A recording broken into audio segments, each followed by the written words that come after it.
Hi all. Uh, Today's session I'll be dealing with modern construction materials. So what do you mean by modern construction materials? So on day-to-day basis, we are going to use different materials.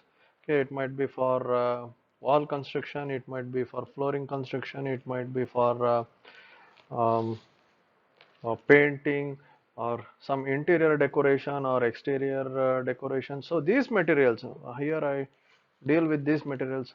So that is called as modern construction materials. So let me briefly introduce about myself. So I'm Akshay Kumar and I'm assistant professor at Department of Civil Engineering in MS Ramaya University of Applied Sciences, Bengaluru.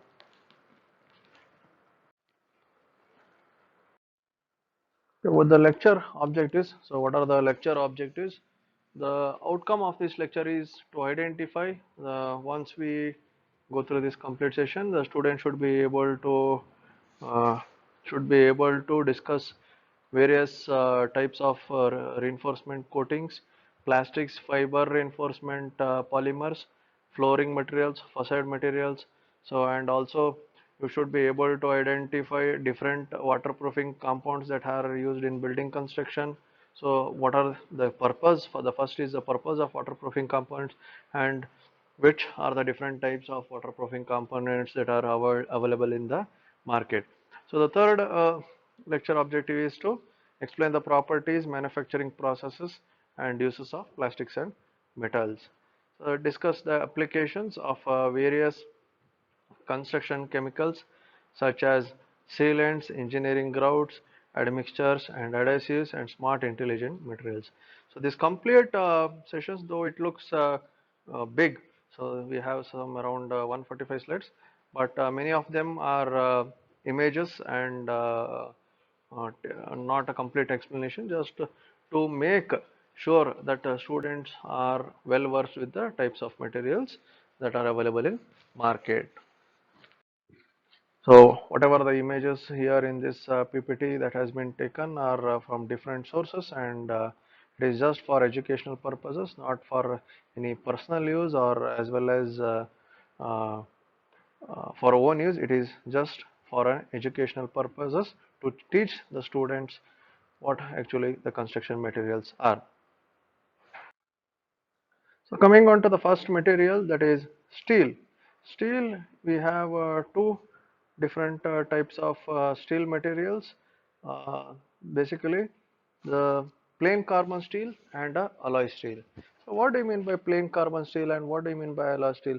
So basically, the manufacturing the application of steel in construction industry is too vast. So where actually do we use steel? So in construction industry, steel in concrete. So the first application is steel in concrete.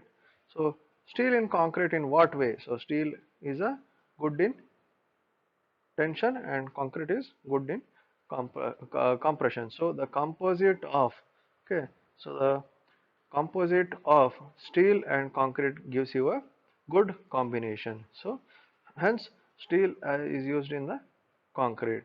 So the other way of the other ways of implementation of steel in construction is in the prefabrication of steel structure. You might have seen many industries and industrial buildings, okay, or some chemical refinery plants or petroleum refinery plants. If you go, you might have seen that there is a complete steel construction coming into picture. So that is one of the application of steel structure in construction industry. Okay, so what type of steels we are having? Basically we are having two type of steels. One is plain carbon steels, the second one is alloy steel.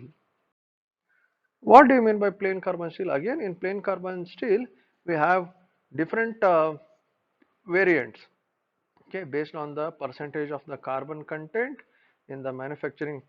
While manufacturing of the steel, the carbon content that will be having by weight of the steel. So by weight of the steel we are going to bifurcate this plain carbon steel into different categories. The first kind of category is low carbon steel or a mild steel, MS, we call it as mild steel or MS steel. So this is called as low carbon steel. What This MS steel again is used in many purposes of construction. So how much carbon content will be there in mild steel? So the carbon content in the mild steel will be almost 0.05 to 0.3% carbon by weight. Okay, so the low carbon steel or a mild steel will be having 0.05% to 0.3% by weight. So how this mild steel will be manufactured? Mild steel will be manufactured in basic oxygen and open hearth furnaces. So it will be made using the open hearth furnaces. So the highly specialized manufacturing unit is not required for this mild steel because the carbon content is less than 0.05 and 0.23%. So that is the range of carbon content in this mild steel. So the next type of steel is medium carbon steel. So earlier it was 0.05 to 0.3%. So in medium carbon steel, how much the percentage of carbon will be there? It is almost 0.3% to 0.6% of carbon. So in medium carbon steel, we have 0.3% to 0.6% of carbon. Okay, this has having more carbon, so it is, since carbon content is more, it is stronger than the low carbon steel. So since carbon, it is more rigid in nature when we compare low carbon steel with the medium carbon steel. So the MS steel versus medium carbon steel. So it is more difficult to bend, weld and cut than the low carbon steel. So it is more difficult to bend, weld and cut because in when it comes to low carbon steel we use those kind of steels in bar bending and all the steels. So there easily it is, the bending is easy, cutting is easy because since it is not so much rigid. But here when it comes, it is more rigid compared to the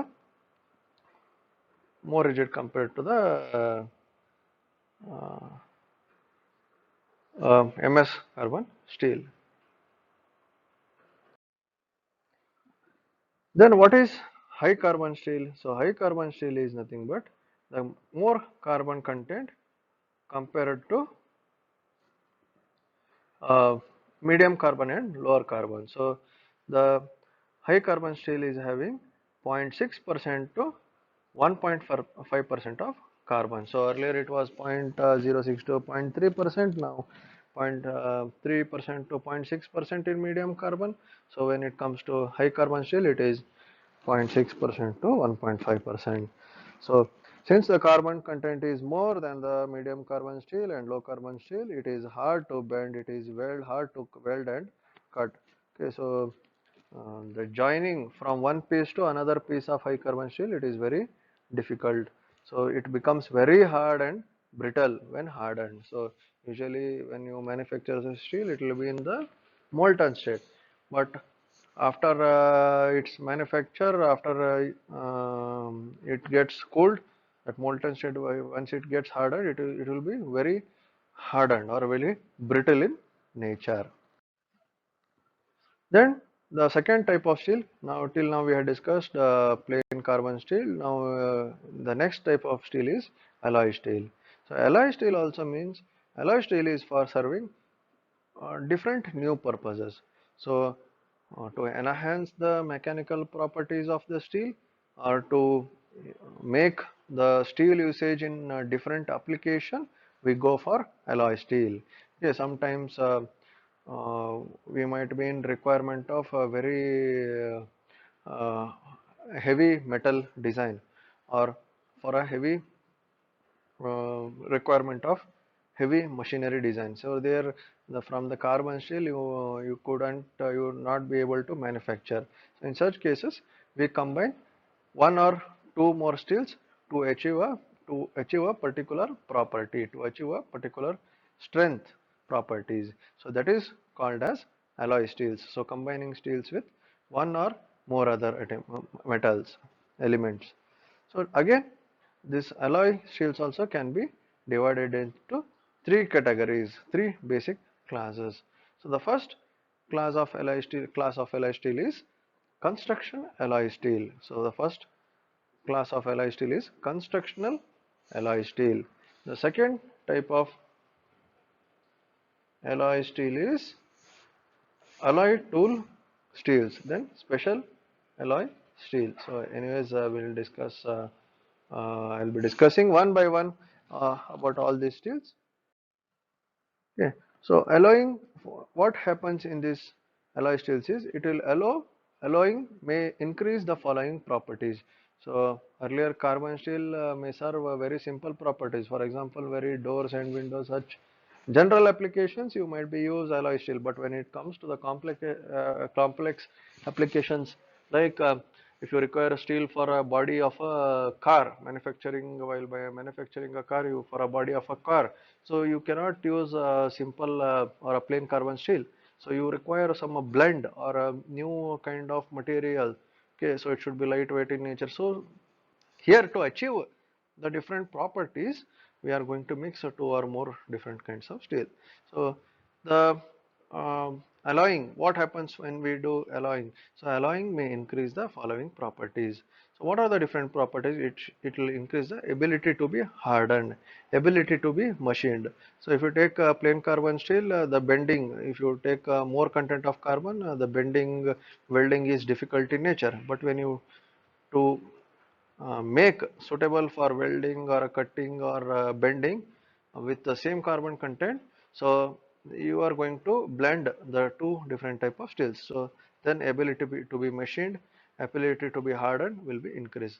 Then for achieving corrosion resistant, a corrosion resistant, it should not be susceptible for corrosion, because you might have seen in many steel, after some serving some 10 years or 15 years, or if it is subjected to weather conditions where there is more amount of moisture content or a salt content, it will be susceptible, the steel will be susceptible for corrosion. For example, if you take any steel structure near the river, and if you take any steel structure near the seashore, okay, the steel structure near the seashore will be more susceptible for corrosion, because due to the presence of salts in the moisture content. Okay, that is why to make the steels more of corrosion resistant, we go for alloy steels. To make brittle and wear resistance in nature, we go for alloy steels. So to alloy steels are helpful in retention of hardness and strength at high temperature. Then construction alloy steels used in construction of bridges, railroads, buildings and ships. So uh, as I told you, if you take plain carbon steel, it is easier, not easier to bend, or it is not easier to weld. So, but if you take heavy metal structures like petroleum refineries, okay, those petroleum refineries are almost petroleum extraction plants are almost the steel structures which will be placed in the seas or overseas. So there the complete exposure to the moisture content and salt content will be there. So to in such conditions, to avoid the effect of this moisture content or a salt content in the water, so we have to manufacture some specialized kind of steel structure. So there comes the alloy steel. Okay, so these applications of alloy steel might be in construction of bridges. So precast steel girders. Okay, there you can use this alloy steel. Railroads. Railroads means for manufacturing railway tracks. Okay, for manufacturing of sleepers in railway tracks, we have two different type of sleepers. Again, there we have concrete sleepers and steel sleepers. So if you are having steel sleepers, then you can go for construction alloy steel. Then for buildings, steel structure, steel prefabricated buildings and manufacturing of ships. So here the alloy content is will be varying from 0.25 to 6%. So to enhance the properties, the mixture of the other kind of steel will be around 0.25 to 6%. So alloy tool steels, you might have seen in drill bits, cutting and forming tools. So the drill bits for cutting of a steel. So if you want to cut steel or a drill steel, so that metal, one metal should be more superior than the other metal. So to make it more superior than the other metal, so how you should do? You should have a alloy type of metal. So the applications of alloy tool steels are for cutting and forming tools. It must be hardened in oil or air. Should be more shock resistant. Shock resistant means not only electrical shock resistance, but impact resistant also, impact shock resistant also. When you hit a hammer on the ground, so there will be some shock waves which will be rebounded through your hands. So that is also kind of shock. So since we are going to use this alloy steels, it should be having a more shock resistant. So the alloy content of alloy tool steels must be how much? It should be around 0.25% to 38%. 0.25% to 38%. Okay, then different type of alloy steels. Okay, you might have seen the containers or the machine lifting equipments or the backhoes or front shovels used in a construction activity.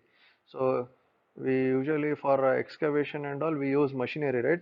The tooth or that particular bucket of that machinery, okay, it should be hard enough. For if it is a simple steel, you cannot it cannot bear the extreme conditions.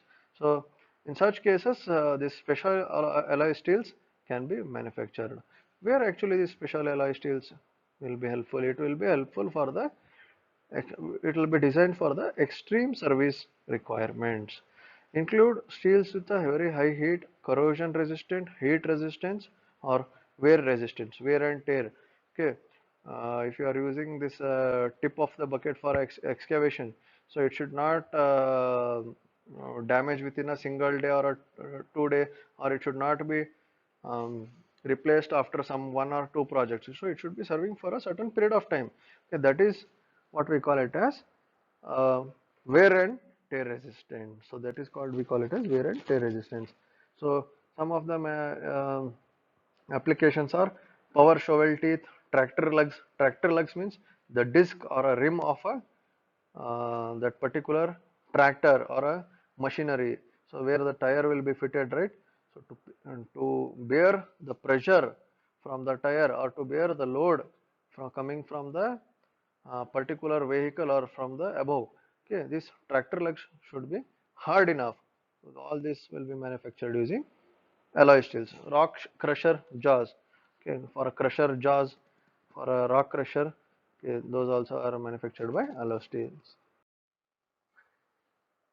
The next type of metal or a steel kind of material is aluminium.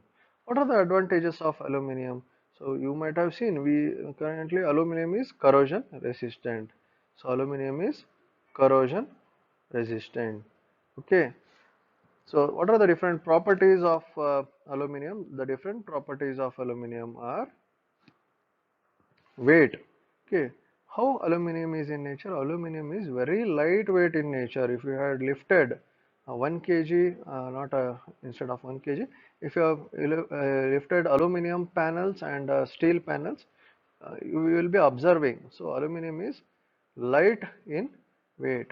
When it compared to the when we compare to the strength, okay, the strength of aluminum is better than the steel and its linear expansion. The more when you compare all the physical properties such as modulus of elasticity, all those things, so the linear expansion is very much flexible in case of aluminum. So the other things are machining. Machining means to bring it to different forms. Okay, when it is subjected for machining process, it is easier in nature when it compared to the steel, because steel is not flexible, it will be more rigid. It is formability. Formability means bending it in different shapes. The properties of aluminum are, it is conductivity. So electrical conductivity, thermal conductivity, all those we study. It is very good resistant in nature. Electrical conductivity is not happening here. So it is very helpful in conductivity, in joining also. The panels you can join very easily in case of aluminum, but some drawbacks of aluminum are if it bends. Okay, if it bends by mistake, okay, the recovery is very difficult in nature. Those panels cannot be bought to original shape. Okay, those there are some disadvantages of using aluminum. The other property is reflectivity, screening EMCs. It is highly corrosion resistant, so it is not susceptible. It is when you subject it for corrosion, or corrosion resistant means when you subject it in front of the seashore or under salt condition, okay, it is highly corrosion resistant. But when you take iron material, it is not a corrosion resistant, and it is a non-magnetic material. Aluminum is a non-magnetic material. It is when you using this magnet, okay, the magnet attracts iron, but when it is aluminum material, it will not attract. It is a non-magnetic material. Then now we discuss about uh, steel. Coming on to next concept called as reinforcement coatings.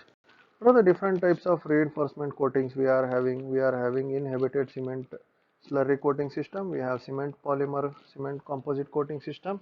We have a fusion bonded epoxy coating system. Then we have hot dip galvanizing coating system. Okay, let me discuss this coating systems uh, one by one in detail. In inhabited cement slurry coating system, okay, as you see in the image itself, this is a steel. Okay, this above the steel, a particular protective layer will be laid or will be um, applied. Okay, so for how this procedure, how the actual this inhibited cement slurry coating system will be done, how what is the procedure involved? The first procedure, there is a steel here. Whatever the scales of rusting will be there, it will be removed using de-rusting, using a sandpaper, or by placing it in acid tank or in alkaline tank. The rust, whatever it has been already accumulated over the steel, first is de-rusting procedure. Then once de-rusting procedure, it will be dried and phosphate jelly coat will be applied. Phosphate, the second is phosphate jelly coat will be applied. Then inhibitor solution will be applied over this steel. The first is removal of scales, second is application of phosphate jelly coat, the third is application of inhibitor solution. So application of first coat of a cement slurry coating, that is inhibitor solution. Once you apply for the first coat, air drying will be done for 24 hours. So once the first coat has been applied, air drying will be done for 24 hours. Then the application of first coat of sealing solution. So first coat of cement slurry coating, then first coat of sealing solution will be done for 2 minutes. Then the application of second coat of cement slurry solution will be done for 2 minutes. Then again it is subjected for air drying. So then again it is subjected for air drying for 24 hours. Then another coat of sealing solution will be made, and drying for hours together will be made. Then we have cement polymer composite coating system. We call it as CPCC. The processes involved in cement polymer composite coating system is the bars are cleaned first, then primary coat will be laid, then the sealer coat will be there, then air curing will be done. Very simple process. The steel bars are cleaned for all the corrosive materials. If there is some slight corrosion or some scales of corrosion, it will be cleaned using a sandpaper or some technology. It will be laid in alkaline technology. Once it is cleaned and it is air dried, then applying of primer coat. So primer coat will be laid and sealer coat will be laid, then air curing will be done. The next type of coating is fusion bonded epoxy coating. So what I mean by fusion bonded epoxy coating? The process involves surface contamination or a short blasting. Okay, first is the process involves surface contamination. So the surface first process involved is the surface contamination will be removed. The surface contamination might be the steel might be subjected to some external conditions. The greases might be applied, or it might be some oily conditions might be applied. So the complete uh, the surface will be, the contamination will be removed. Then short blasting or grit blasting, it is subjected, that particular steel will be subjected for short blasting or a grit blasting. Then it is processed in induction chambers, then again from induction heaters. Okay, coating booth, it will be passed to the coating booth where bars will be coated, cured and force cooled. Bars will be coated, cured and force cooled.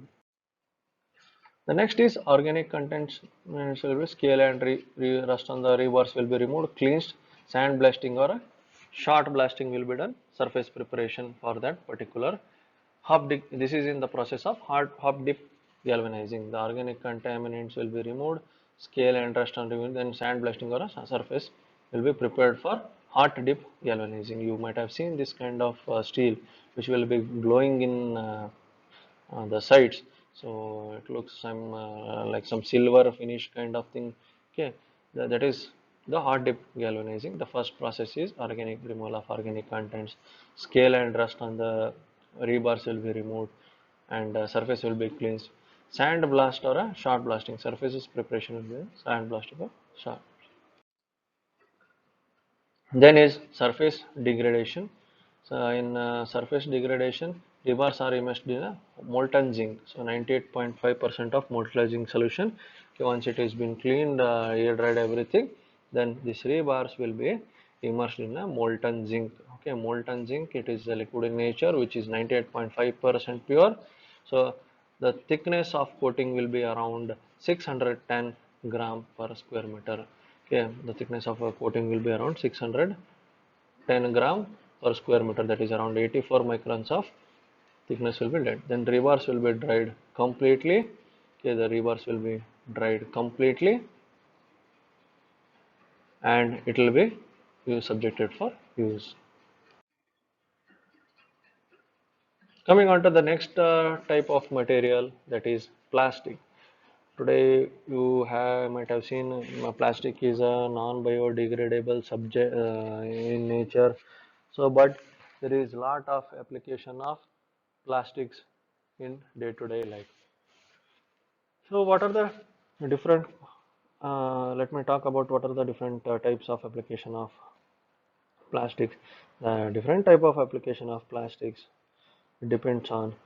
In construction, we use plastics as a the interior materials. We use plastics for exterior application, but still the usage of plastics is um, not a valid one, but based on the conditions, the classifications of two different type of plastics has been made, that is thermoplastic and thermosetting plastic. Okay, let me see one by one what actually is thermoplastic and thermosetting plastic.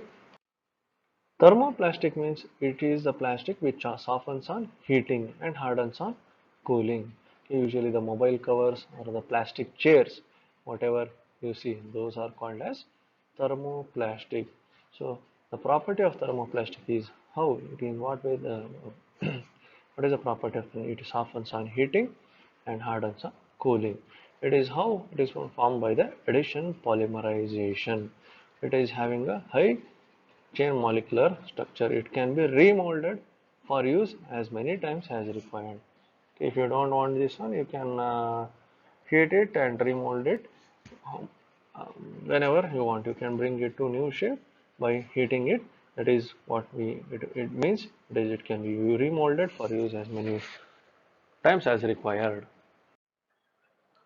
Okay, the other type of thermosetting plastic is it cannot be reused. It is a one-time usage of plastic. One-time usage of plastic means, for example, the baskets available in the market, the dustbins, okay, so some kind of stools, brush, toothbrush, okay, the storage bins, okay, all those are thermosetting plastics. Okay, these thermosetting plastics, they cannot be reused. It requires great pressure and monetary heat. Okay, monetary heat. Here the chemical reaction is cannot be reversed, so it is not irreversible in nature. Once solidified, it cannot be softened. So in whereas in thermoplastic, once you heat it, it can be softened. But here, once it is solidified, it cannot be softened. It is hard, strong, and more brittle. If you see toothbrush, it is how? It is a more hard and strong. Okay, it is brittle. But if you throw it or if you hit it to the ground very hardly, it will break. Okay, that is. But once you break, if you try to hit it, it will not.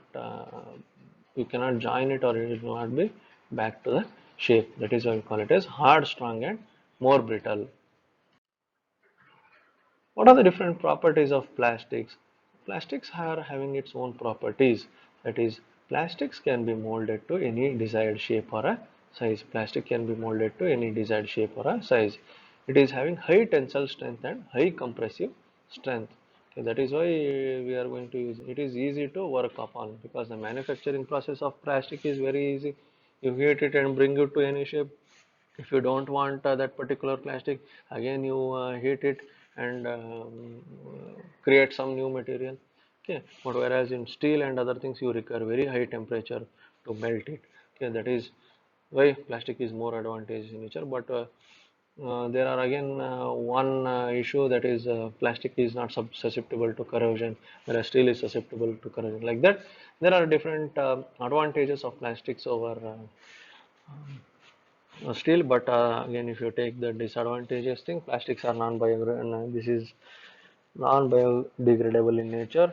If you keep plastic for thousands of years together also, it will not degrade. That is the more disadvantages thing here. It is plastic is light in weight, and few varieties are glossy like glass. So the finishing works can be done in a very efficient manner in case of uh, this plastic. That's why we call it as glossy like glass. Not attacked by insects or fungi. Not attacked by insects or fungi. What do you mean by not attacked by insects or fungi? So if you take the wood material, usually uh, the insects or some um, fungus, it can affect the properties of wood. But whereas when it comes to the plastic, it cannot be attacked by the insects or fungi. Okay, that is what not attacked by insects and fungi. And plastics are available in desired color and structure. So if you want some red color plastic, you can manufacture it by just adding color to that existing plastic. Or if you want a blend of different colors of plastic, the finishing to be hard or it's the finishing to be soft, it is very easy to manufacture. That's why we call it as available in desired color and texture. The other properties of plastics are it requires a little maintenance. Good electrical plastics are good electrical insulators and have low thermal conductivity. Plastics are shock absorbing material. It can be sawn, drilled, punched, and welded easily. When it comes to comparison with the other material, it is having high strength to weight ratio. Plastic is having high strength to weight ratio. It is high resistant to weathering conditions. As I told you, it is not susceptible for corrosion, but it is susceptible for heat under certain circumstances. And when it comes to the electrical conductivity, no, it will not react for the electric. When it comes to the magnetic properties, it is not attracted to the magnet. Like that, there are different properties. It is having high resistance to weather condition. It is corrosion resistant, and the decorative surface effect paint or polishing of the surface is not required. Okay, but whereas in concrete or some wood materials, again once you prepare those materials, you require a finishing coat or a finishing touch for those materials. But if you take the plastic itself, it is having smooth finish, it is having rough finish, whatever the desired type of property you require, it is the plastic can be manufactured directly. And the plastics are having high refractive index. It can withstand moisture, oil, and grease well, and it is inflammable in nature. Plastics are inflammable in nature. It is having high coefficient of thermal expansion, about 10 times of steel. The thermal coefficient of the thermal expansion of plastic is almost about 10 times of steel.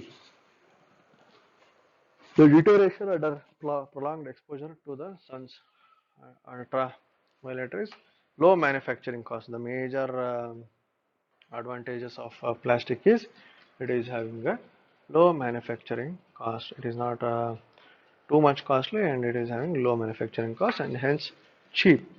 Hence cheap. Methods used in manufacturing plastic manufacturing is injection molding, extrusion molding. These are four different methods of plastic manufacturing: injection molding, extrusion molding, blow molding, rotational molding. So in injection molding, this is a machine used for injection molding. Okay, so we are having this plastic granules or the raw materials of the plastic will be placed in the hopper. Okay, there will be unit drive, where there will be injection cylinder. Okay, this is a mold clamping type or mold tool in which shape the plastic should be bent, or in which shape the plastic is required. That particular mold will be mentioned here. This moving pattern will give you the exact dimension of the plastic. And we have the heater bands. This heated, once you pour this plastic granules, due to this heated bands, it will melt and it will be passed on as a liquid through this mold, and whatever the requirement size, shape or a color, okay, based on the die, we call it as mold tool or a die. Okay, based on that we will get a suitable plastic material. The second type of material is called as extrusion molding. You are having a feed screw. So you are having a polymer feed or others raw material for the plastic. It is heated. The melted plastic will flow through this chamber. Then we are having extrusion die and a coolant. So whatever shape you are going to required, it is will be input will be given in the extrusion die. Okay, then this coolant will cool the plastic once it gets a desired shape, so that the material will be obtained at this conveyor. That is called as extrusion molding. This is called as blow molding. There is a die hard. Okay, this is open end mold cavity. Plastic will be poured here. Okay, and the molten plastic will go through this mold, and as per the mold, it takes the shape. Next is rotational molding. We have a powder and we have a mold charging. So two axis rotations, it is by this, it is on this XY axis as well as this Z axis also. There are two rotations. This is heated, and due to the rotations, the shape of the mold will be taken. Okay, that is called as rotational molding. Usually the pipes or some spherical kind of structures, those things can be achieved by rotational molding. And other applications of plastics are for the roof structures. For the roof structures, we are going to use plastics. For the wall cladding, we are going to use the plastics.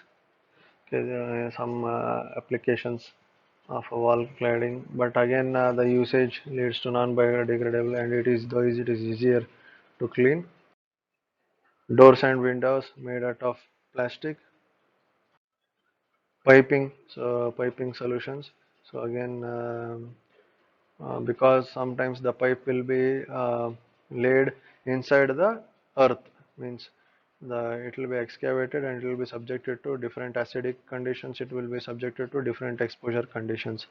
uh, to avoid the degradation under circumstances, the plastic pipes are used.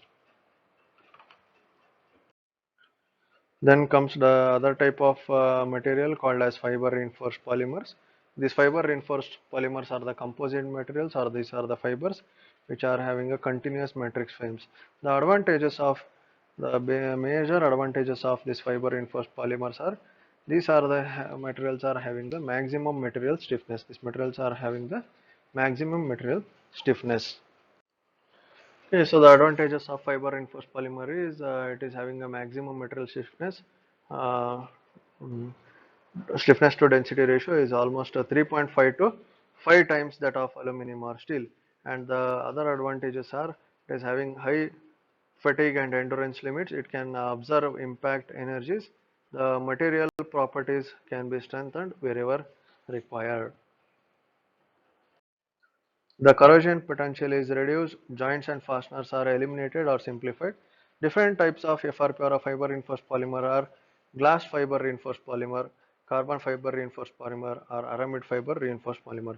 In detail, um, we shall discuss this fiber reinforced polymer one by one. Okay, the glass fiber reinforced polymer.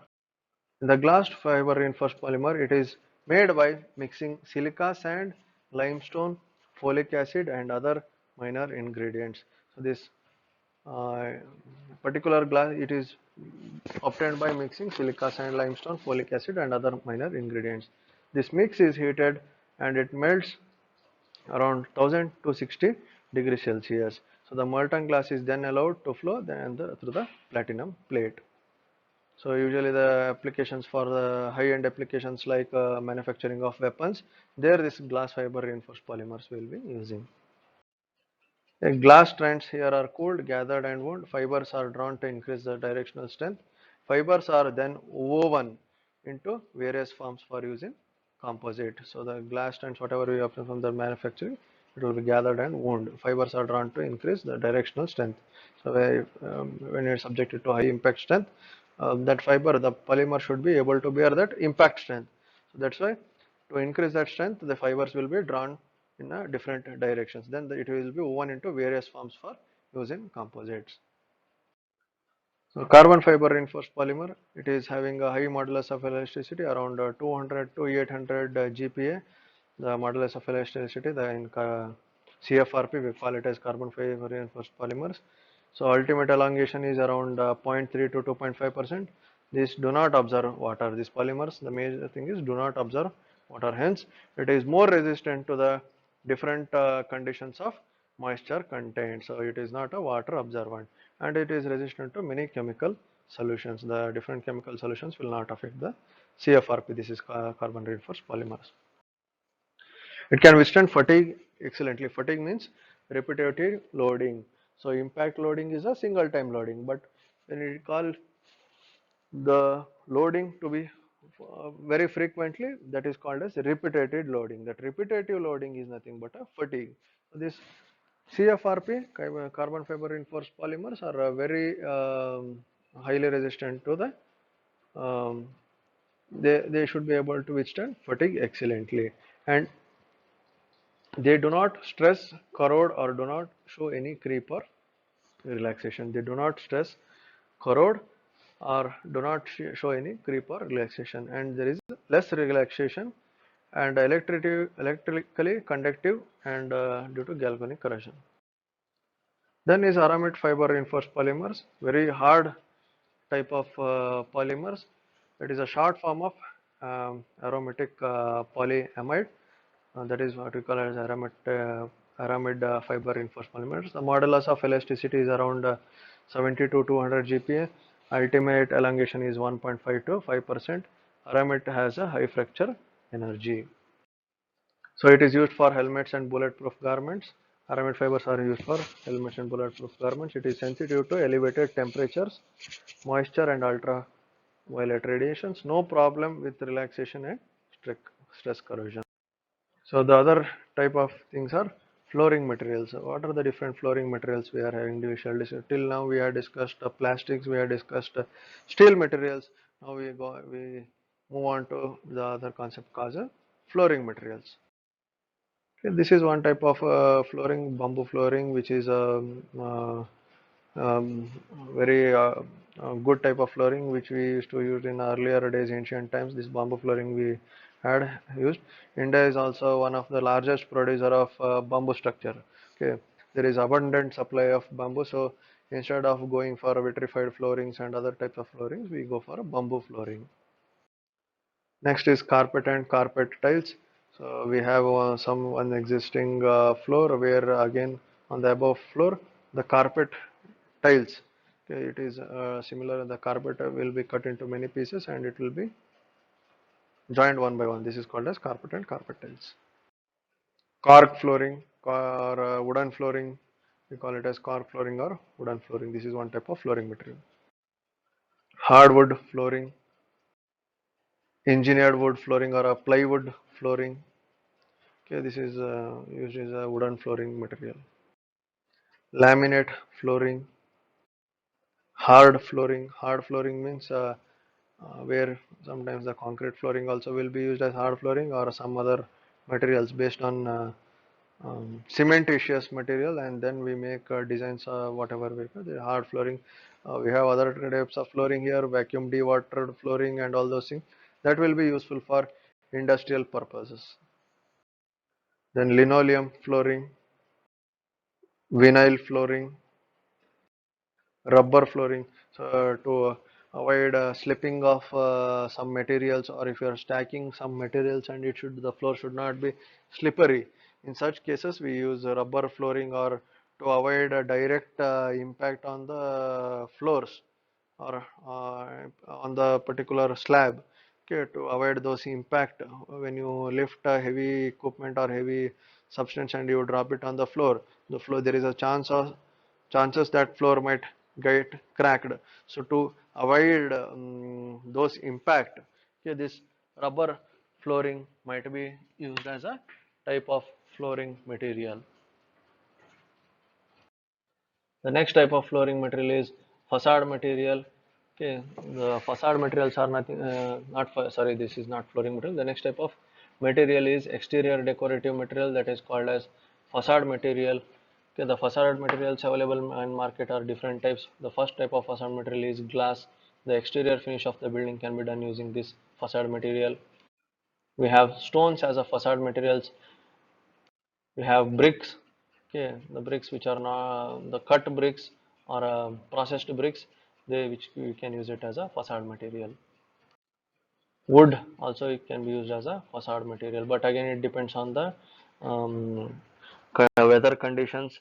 If the weather is having more moisture content, or which is having a salt content or acidic in nature, then again there is a chances of a degradation of the wood material. Again it depends on the conditions of the weather, whether it is suitable or not. Then the metal finish. Then comes to waterproofing compounds. We are having different waterproofing compounds, usually for the water resistance, to make the surface water resistance when it is subjected to heavy rains or continuous rains, the weathering conditions. To avoid such conditions, we have waterproofing compounds. The main aim of using of waterproofing compound is to permeability should not affect the durability of structure. If there is a water permeable through the concrete or water permeable through any material, it tries to degrade the property of that material. That is called as permeability affect the durability of the structure. So the permeable structures can result due to low cement content and poor compaction, too much water during concrete mixing. Passage of water through mass concrete is called as a pervious concrete, so which leads to the poor protection of structures. There is increase that increases the rate of alkali aggregate reaction, and hence it accelerates the rate of corrosion in steel. So if it is a composite concrete, as I told you, there will be reinforced concrete. If the concrete surface is not water resistant, the water might be moved, or it might be penetrated to the voids of the concrete and reach the steel, the reinforced steel of the concrete, then the corrosion might be happen to that reinforced steel. Commonly used waterproofing component is bitumen based. The first is bitumen surface treatment. Here the waterproofing treatment for old roofs showing the signs of leakage. This bitumen surface treatment can be done for the old roofs. Then waterproofing with bitumen left to be laid over finished roof surfaces as in not flatter than 120. So this bitumen type of waterproofing, again it is having some standard conditions. Then other type of waterproofing is by mixing admixtures with the cement base. While laying the concrete itself, we are going to mix admixture, waterproofing admixtures in the concrete itself. So which reduces the permeability of concrete, which helps in the integral waterproofing admixtures. While the concreting has been done, you mix some chemical compounds which are water repellent in nature. So then it acts as a water resistant admixture or waterproofing admixture. Then recent developments in waterproofing are polymer modified bitumen coatings, polymer modified bitumen felt. We are readily in the market. The different bitumen layers are available. You just go and lay on the surfaces. The next type of is prefabricated elastic membrane, polymer emulsions, water-based coatings based on polyvinyl activity and SPRs, alkali-proof synthetic felt, silicon-based emulsions, epoxy-based coatings, polyurethane compounds. We have seen bitumen compounds. Now the other type of compounds you can use here is polyurethane compounds, cementitious polymer waterproofing compounds, sealants. So sealants are nothing but these are kind of adhesives which are having lower strength but yet flexible. These are acting as a bonding agents. So if there is a crack in between the slab, or the slab is facing some cracks, there you can for the crack surface of where there is a joint surface, you can apply these sealants. Okay, so this sealants will help in not letting the moisture content or to make this surface to a good finish. So it seals the top structure of the substrate. It is effective in waterproofing process also. It provides thermal and acoustical insulation. It is simple smoothing or a filling. The sealants are used to the close small openings. The desirable properties of the sealants are insolubility, corrosion resistant, and adhesion.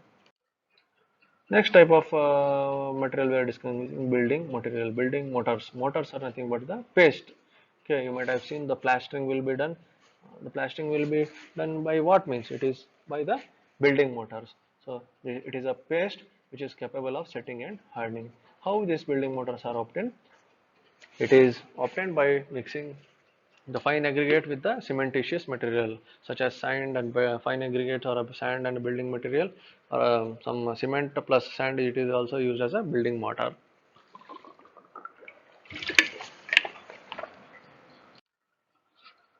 What are the uses of this building mortar?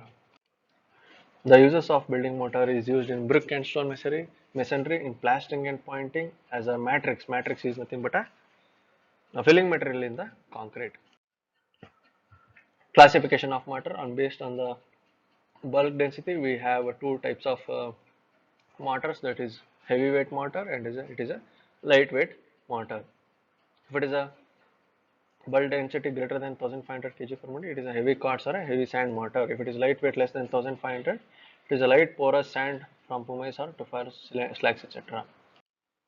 So on the basis of binding material, the classification of mortars made are cement mortars, lime materials, gypsum mortars, mud mortars, composite mortars. So the binding material, if it is a cement is used, then it is cement mortar. If lime is used, it is lime mortar. If gypsum is used, gypsum mortar, mud mortar, composite mortar. This is a cement mortar. Classification on mortars on the basis of application. Uh, Earlier we discussed based on the material used. Now basis on the application: bricklaying mortar, finishing mortar, special mortars. Again, classification on the basis of physical and mechanical. If it is used as strength of concrete, there are 9 grades based on the compressive strength ranging from zero point 0.4 to 30 newtons. Bricklaying mortar, okay, for the laying of bricks. Characteristics of a good mortar. The How the mortar should be: it should be having the strength of the masonry depends upon the mortar and the building unit. Strength of the hardened mortar depends on the activity of binding materials, the water cement ratio, consumption of the binding material, quality of the sand. Strong cement mortars leads to shrinkage cracks, and if it is a weak mortar, leads to reduction in cement content, leads to less workability, less cohesion, produce porous joints. Resistance to penetration of rain, impermeable sheet, satisfactory bond. So these are the characteristics of a mortar: resistance to penetration of rain. Mobility and placeability. Mobility in the sense means the consistency of the mortar plays a role. Placeability means ease of application. Consistency means stiff to fluid. Water retention.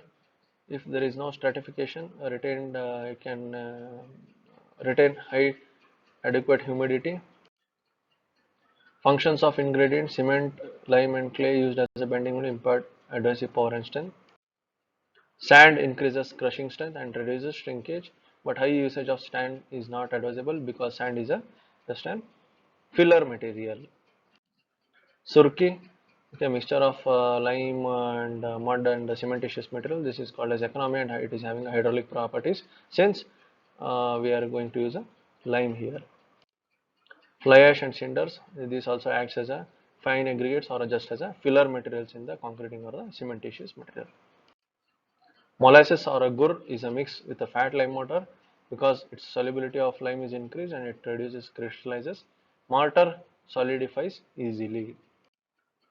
Water lubricates the surfaces of aggregates, spreads the binding in material uniformly, fills the pores in the fine aggregate, causes hydration of cement and hydraulic lime. The pH value of water used should not be less than 6 because it will be acidic or alkaline in that material. It should be a potable water. Cement mortar is used for plastering, rendering smooth finishes and damp-proof courses. It can be prepared by mixing cement, sand and water in desired proportions. So the different type of cement mortars for the masonry. Uh, for the masonry, cement is 1, sand should be 4 to 5. The proportions here has been mentioned. Masonry, cement is 1 quantity, 1 part, and sand should be 4 to 5 part. If it is plastering for interior, 1 and 4 parts. If it is plastering for exterior, 1 is to 5 or 6 parts. For pointing, 1 is to 3 parts. For reinforced brickwork, 1 is to 3. Foundation, 1 is to 3 or 4. Lime mortar is made by mixing cement, lime, sand and water. Fat lime or a quick or hydrated lime or hydraulic lime. Fat lime is having high calcium oxide content. It hardening depends on the loss of water and absorption of carbon dioxide, possible recrystallization. Hydraulic lime contains silica, alumina and iron oxide in small quantities. When mixed with water, it forms a putty or mortar. So currently we are use this putty for a wall material, wall care putty or a wall material. Before after brickwork, we use this wall care putty. After plastering, we use this wall care putty for a smooth finish to obtain a smooth finish surfaces. There, it is nothing but a hydraulic lime. So used for masonry construction. Slaked fat lime is used to prepare mortar for plastering. So lime mortar have plasticity and placeability, good cohesion with other surfacing and little shrinkage. Surki mortar, again it is prepared in the same way as lime mortar with surki replacing sand. So surki ground to pass through, it is ground means it is subjected to um, load or conditions where it will be hit, okay, to pass through 4.5 cm and about less than 15% through 115. This the mixture quantity of surki is this. Cement, lime cement mortar, also known as guarded mortar or a gauge mortar. The advantages of lime cement mortar is it increased water retentivity, workability, bonding properties, frost resistance. Good and smooth planning. The ratios have been mentioned here in this table. You can refer this table for mixing. Mud mortar, cheapest type of mortar because it is of locally available materials. Okay, but the application wise, though it is cheaper in application, but when it comes to retaining of moisture content and other things, it is highly susceptible to the nature. Special mortar are used for filling joints, packing mortars, damp proofing mortars, sound absorbing mortars, fire shielding mortars, X-ray shielding mortars. Selection of mortar, the different proportions have been mentioned here in this table. Then comes cement grouting. Cement mortars as having more used to fill voids and joints. Grouting is basically used to fill voids and joints and to repair the cracks. So grout is having a water cement as low as possible to increase the strength and reduce shrinkage. Finer cracks, chemical grouts are used. Proportion of grouts. So compressive strength around 7 to 20 Newton per mm square. The strength of the grouts can be achieved. Okay, for flexural strength it is 2 to 5 Newton per mm square.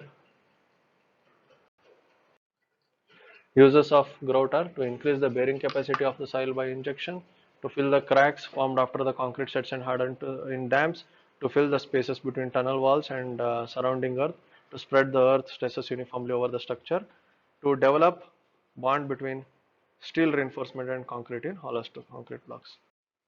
Admixtures are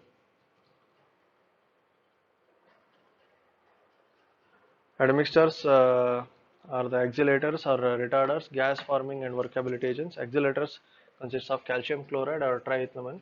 The grout here, basically admixtures are used along with the concrete for altering the properties, or to for the delay in setting time, or fast to make fast setting time, or sometimes acts as a waterproofing admixture, like that. So there are different applications of admixture here. So classification of admixtures are, we are having accelerators, retarders, waterproofers, finely divided workability agents, bleeding agents. So air entraining agents, grouting agents, plasticizers, superplasticizers, pozzolans. Expansion producing admixtures, bonding admixtures, fungicides, algicides, coloring agents. So the functions of admixture is to accelerate the initial set of the concrete, to retard the initial set, to increase the strength of the concrete, improve workability, or reduce the heat of evolution. Other functions are increased durability of concrete, resistant to freezing and thawing, control expansion caused by alkali aggregate reaction, decrease capillary flow of water and to make impermeable, increase the penetration and pumpability of concrete, reduce segregation in grouts. The strengthen the bond between old and new concrete surfaces, strengthen the bond between steel reinforcement and concrete, inhibit corrosion of concrete, increase resistance to chemical attack. Produce colored and cellular concrete, produce concrete of fungicidal, germicidal and insecticidal properties, produce non-skid concrete forces. Adhesives are nothing but the sealants, natural or synthetic binders which are used as surface coatings, which is having a high load bearing adhesives. We are used for engineering applications such as finishing of glass materials, or to join one glass to another, or once some aluminum structures have been laid, to fill the gaps we are going to use the adhesives. So we are having structural adhesives, especially cured rubber, toughened epoxies, acrylic and sealants. Types of adhesives, we are having organic solvent thin adhesives, latex adhesives, water dispersed adhesives, two package adhesives. Properties of adhesives are coexistence, adherence, fluidity, wettability. Advantages of adhesives are distributing stress over larger areas of joint. This reduces galvanic corrosion between dissimilar metals and provides the ability to cement together extremely thin sheets. The process of bonding with adhesives is economical. Instead of going for welding, joining two different materials, the adhesives can be used. But the disadvantages is adhesives leads to stability at higher temperature. When it is subjected to high temperatures or it is subjected to heat, there might be chances that adhesives may discontinue their work, or it might, the peeling might happen. Special care is to be exercised in their applications. They take lot of time to form the bond.